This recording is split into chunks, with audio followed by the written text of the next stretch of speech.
वैदिक पर्सपेक्टिव के इस YouTube चैनल को सब्सक्राइब करें, वीडियो को लाइक व शेयर करें। ओम आ यद्दुवः सत कृत्वा काम जरितृणाम ऋणो रक्षम न सचिभिः। प्राप्त हो हे सत्क्रतु उसे जो स्तवन करने वालों की भली भांति कामना की गई परिचर्या है, सचियों द्वारा अक्ष के समान। यह ऋग्वेद के प्रथम मंडल के 30वें सूक्त का 15वां मंत्र लिया जा रहा है। ये मेरा दायित्व है, ये मेरा कर्तव्य है और मैं इसे बहुत अच्छे से करूंगा तो उसका ज्यादा प्रतिफल, अच्छा सकारात्मक प्रतिफल ज्यादा सामने आएगा। क्यों? क्योंकि वहां उसकी भूमिका बहुत महत्वपूर्ण हो गई और अपनी भूमिका का निर्वहन बहुत ही सुंदर ढंग से कर रहा है, तो उसके रिजल्ट भी आएंगे, लोग अधिकाधिक लाभान्वित होंगे। यही चीजें आगे जाती, अधिकारी हैं, मंत्री हैं, नेता हैं, तो इन लोगों तक भी ये चीजें जाती हैं। वो भी अगर अपने अपने काम को ईमानदारी से करें तो शासन का बहुत सारा पैसा भी बचता है और लोग ज्यादा लाभान्वित भी होते हैं। क्योंकि ईशान ने सृष्टि भोग के लिए दी है, ईशान ने सृष्टि को दिया है, अपने लोगों को जन्म दिया कि जाओ इस सृष्टि का भोग करो। यहाँ इतने खनिज पदार्थ और अन्न और इतने वैभव की चीजें हैं, ऐश्वर्य की वस्तुएं यहाँ पर हैं कि कभी समाप्त नहीं होती। लोग अपना जीवन जी के समाप्त हो जाते हैं, लेकिन ये चीजें कभी समाप्त नहीं होती। फिर नई पीढ़ी आती, वो उनका उपभोग करती, फिर वो लोग जाते हैं, लेकिन प्रकृति सृष्टि देने में कमी नहीं करती, वो हमेशा देती रहती है। तो वही है कि अगर हमें ईशान ने एक सेतु बनाया है कि आप के माध्यम से लोगों तक सुख पहुंचेगा, तो क्यों ना हम उसका पालन अच्छे से करें।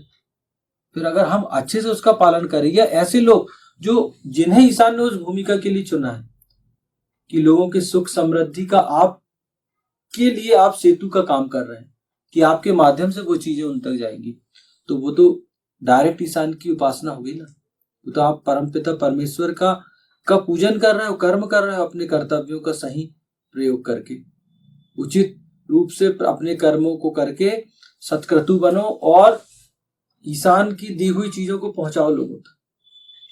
यही मानव का कर्तव्य है। तब अगर आप ऐसे कर्म करने वाले बनेंगे, जब आपके अंदर इच्छा बलवती उठेगी कि मैं ऐसा कर लूं, लोगों के लिए ये कार्य कर दूं, लोगों के लिए वो कर दूं, कोई भी सत्कर्म करने का मौका आप न छोड़ें, तो आपकी गिनती सत्क्रतु में होगी। ऐसे ही व्यक्ति को परमपिता परमेश्वर ने वेद में सत्क्रतु की संज्ञा से अलंकृत किया। जो सुंदर कर्म करने वाला हो, सैकड़ों सुंदर कर्म करता है, ऐसा व्यक्ति सत्क्रतु कहलाता है। इस हेतु सत्क्रतुओं के अंदर स्वयं इच्छा शक्ति कामना पाई जानी चाहिए। हाँ, इस हेतु सत्कर्म करने की प्रेरणा व्यक्ति के अंदर स्वयं पाई जानी चाहिए। नहीं तो पता चला कि हम किसी क्षेत्र में आ गए, किसी नौकरी में आ गए, किसी व्यापार में आ गए, राजनीतिक रूप से सत्ता में आ गए, पावर में आ गए, हम कुछ अच्छा करने नहीं चाहते। जो नॉर्मल हो रहा है, जो चीजें घटनाएं घटित हो रही, हम भी उसी हिसाब से अगर चल रहे हैं, तो फिर हमारी भूमिका नहीं रह जाती ना, हम सत्क्रतु की श्रेणी में नहीं आ पाएंगे। आप एक्स्ट्रा एफर्ट लगाइए कि यार मुझे ये पावर है, मैं ये कर सकता हूं, तो क्यों ना मैं इसको इस ढंग से करूं कि लोग ज्यादा लाभान्वित हो, ज्यादा सत्कर्म हो मेरा। तो स्वयं की इच्छा, स्वयं स्वप्रेरणा बहुत अधिक आवश्यक है करने के लिए व्यक्ति को। यदि व्यक्ति के अंदर स्वयं प्रेरणा नहीं है, तो किसी भी परिचर्यात्मक कर्म करने का कोई अच्छा प्रतिफल व्यक्ति को नहीं मिल पाता। अगर स्वयं प्रेरणा नहीं है, तो कोई भी सेवा भावी कार्य आप करेंगे, उसका प्रतिफल आपको कैसे मिलेगा? क्योंकि आपके अंदर इच्छा ही नहीं है। क्योंकि सृष्टि के नियम तो ऐसे ही कार्य करते हैं। आप जितना दोगे, आप जितने सोशल वर्क करोगे, जितना सामाजिक काम करोगे, जितने सुंदर कर्म करोगे, सृष्टि के नियम उतने सपोर्ट में आपके आते जाते हैं। आप जितना सत्कर्म करेंगे, सृष्टि के नियम आपको सपोर्ट करने लगेंगे। तो आप दूसरों के लिए करोगे, लेकिन वो कर्म आपको भी लाभान्वित करेंगे, आपके भोग चक्र का वो एक अलग निर्माण करेंगे, आपके लिए वो सुरक्षा प्रदान करने वाले बन जाएंगे। आपके ऐश्वर्यशाली बनने में वो आपको बहुत अधिक मदद करेंगे, बहुत अधिक सहायक हो जाएंगे। क्यों? क्योंकि आपकी मन की इच्छा जो है वो अच्छे कर्म करने की है, लोगों की भलाई करने की। बस नियम काम कर रहे हैं सृष्टि के, अपने प्रकृति के। आपके अंदर है कि आप जितनी ईमानदारी से करोगे वो आप अपने फेवर में प्रकृति को, सृष्टि को कर सकते हो। ईशान परमात्मा ऐसे कर्म मानव हित जनहित के दृष्टिकोण से करवाना चाहता है। इसी भावना के कारण आज भी विभिन्न धर्म मतों के लोग भी अपने अपने धर्मत की उपासना करने वाले लोगों को अनेकों प्रकार की सुविधाएं उपलब्ध करवाया करते हैं। हाँ, क्योंकि ईशान जो है वो परमपिता परमेश्वर ऐसे कर्म, सत्कर्तु क्यों बनाता है लोगों को, कि मानव हित हो सके, जनहित हो सके, कि अगर आप अच्छे कर्म करोगे तो लोग ज्यादा लाभान्वित होंगे आपसे, मानवता ज्यादा लाभान्वित होगी, उनके कार्य सरल होंगे, तो वो भी अच्छे कर्म करने वाले बनेंगे।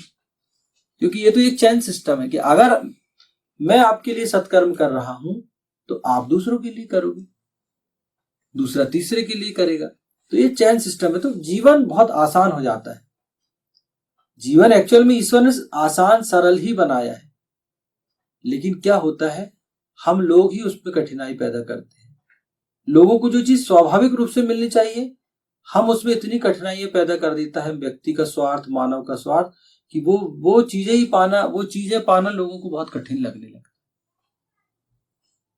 लेकिन ईशान ने तो सारी चीजें आपको मुहैया कराई और बोला कि आप एक दूसरे से जुड़े हुए हैं, सब एक दूसरे के सहायक बनो। लेकिन मनुष्य का स्वार्थ यहां पर आता है, क्योंकि अगर व्यक्ति संस्कारिक नहीं है तो वो स्वार्थी ही बनेगा। कुसंस्कारिक व्यक्ति, असंस्कारिक व्यक्ति स्वार्थी बनता है। उसके अंदर ऐसी भावनाएं जन्म लेती हैं जिनका दूसरे के अच्छे सत्कर्मों से कोई मतलब नहीं रहता, दूसरों की भलाई से कोई मतलब नहीं रहता।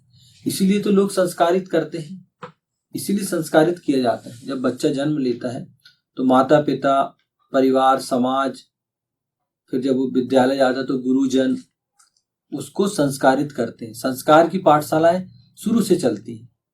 पहले परिवार से चलेगी, माता पिता, परिवार, फिर समाज, फिर विद्यालय, तो ये क्रम चलता है। इसीलिए ये सारी व्यवस्था सामाजिक व्यवस्था की गई। तो क्यों? क्योंकि ईशान का उद्देश्य है कि लोग मानव हित अधिक हो, सृष्टि का हित अधिक हो। और आपने देखा होगा कि अनेक धर्ममत के लोग भी अपने लोगों को, जो उस धर्ममत को मानते हैं, अनेक लाभ पहुंचाते हैं, अनेक सुविधाएं उनके लिए प्रदान करते हैं, अनेक चीजें उन्हें ऐसी सुविधाएं प्रदान करते हैं ताकि वो अपने धर्म को अच्छे से मान सके। अगर वो व्रत कर रहे हैं, उपवास कर रहे हैं, उनका कोई धार्मिक त्योहार चल रहा है, तो उसमें वो प्रयास करेंगे कि उनको अधिक से अधिक सुविधाएं प्राप्त हो, लोगों को बहुत सहूलियत प्राप्त हो। तो समाज के ऐसे लोग, विभिन्न धर्म मतों के लोग अपने अपने लोगों को सुविधाएं प्रदान करते हैं ताकि वो और अच्छे से धर्म का पालन कर सके। हम देखते हैं ना समाज में ये सारी चीजें घटित होती रहती हैं। इसके पीछे उनका उद्देश्य पुण्य कमाना ही होता है। क्यों? क्योंकि ऐसा करके व्यक्ति सोचता है, यार अगर हम ऐसे व्यक्ति को सपोर्ट करेंगे,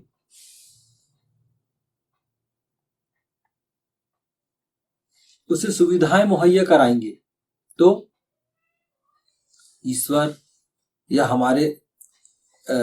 हमें ही उसका पुण्य प्रदान करेगा, इससे हमें पुण्य की प्राप्ति होगी। इसलिए लोग क्या करते हैं,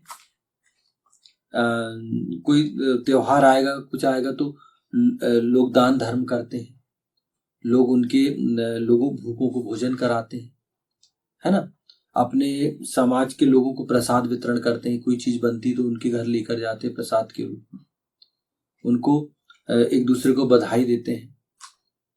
करते हैं कि नहीं? पर चला कोई आपकी कोई जुलूस निकल रहा हो, कोई यात्रा निकल रही हो, तो क्या करेंगे, जगह जगह रोकेंगे, उनके लिए पानी की व्यवस्था करेंगे, उनके लिए स्वल्पाहार की व्यवस्था करेंगे, उनको पानी देंगे, स्वल्पाहार देंगे, जगह जगह ऐसे टेंट लगाएंगे कि भैया